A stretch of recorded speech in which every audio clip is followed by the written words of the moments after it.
Doping has been prominent throughout the years, even going back as far as the first Olympics, but never has it been at the forefront of sports like right now. Many famous cases have appeared in the news recently, including recognizable names such as Alex Rodriguez, Roger Clemens, Barry Bonds, Andre Agassi, Floyd Landis. There are all these names for different sports. Doping's been prominent in all of them. All of these household names, they've become synonymous with words such as doping, steroids, and cheaters. Many people still feel the bitter disappointment when Canadians learned that Ben Johnson had used steroids in order to win gold at the 1988 Summer Olympics, or when baseball fans found out that both Sammy Sosa and Mark McGwire were suspected of using steroids during their home run race.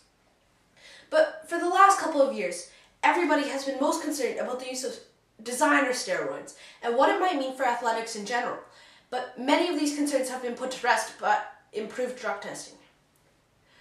As we've tried to improve our drug testing methods, though, to keep up with the drug users themselves have found a new way to get around it. It's something new, controversial, and it hasn't been tested properly yet, but it has the power to change the face of the sporting world. There are many pros and cons, including the issues of ethics and safety, and it'd be very hard to detect while very cheap once the technology has been perfected. What is it? It's gene doping.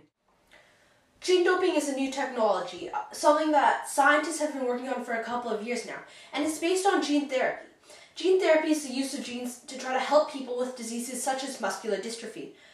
The purpose of gene doping is to insert genes that will either repair and build up muscles, boost the number of red blood cells, which increases the amount of oxygen intake, or to improve other parts of the body involved in those sports. It involves injecting a clean virus into your body.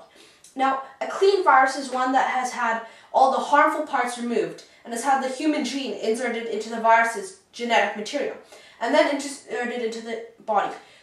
It'll usually be injected into a muscle or something, and once the virus gets inside your muscle cells, the gene will do one of two things. Either it will stay in the nucleus next to a chromosome, or it will enter a chromosome.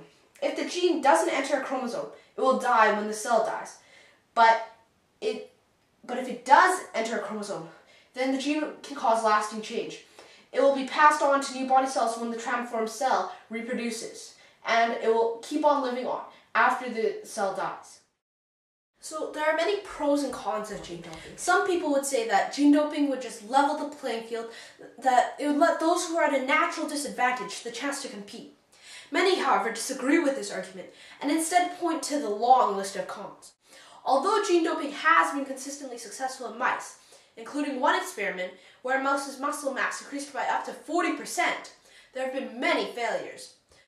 An experiment with reboxetine, a hormone that boosts the number of red blood cells, led to the animal's circulatory system being so clogged that blood had to be drawn to save their lives.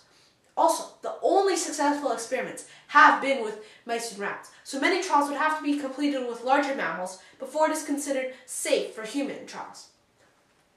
And besides the ethical implications, the fact remains that gene therapy, and by extension gene doping, just may not be safe. There are many unpredictable and dangerous results from these tests. For example, an attempt to cure bubble baby syndrome resulted in some children developing leukemia. While some of these risks might be acceptable for people with disorders, they aren't acceptable for athletes with young, healthy bodies. And therein lies the problem. How are scientists supposed to test for gene doping? I mean, they're already healthy and they're already above average in terms of their red blood cells and stuff. So the answer lies in the effects. By monitoring things like the amount of protein produced or the levels of fatty acid production, it may be possible to find out whether someone has been gene doping. Gene doping is something that has the power to change our world. It's an incredibly new technology that hasn't been perfected. Both the issues of ethics and safety still have to be resolved, as well as the issue of how to monitor and detect dopers. Although the time of gene doping is not upon us yet, a lot of work still needs to be done to refine ways to catch these cheaters. And so the question remains, who will be the next Ben Johnson of gene dopers? Which names will pop up in the court of public opinion? Who will be looked upon as pioneers? And who will be looked upon as cheaters? Thank you.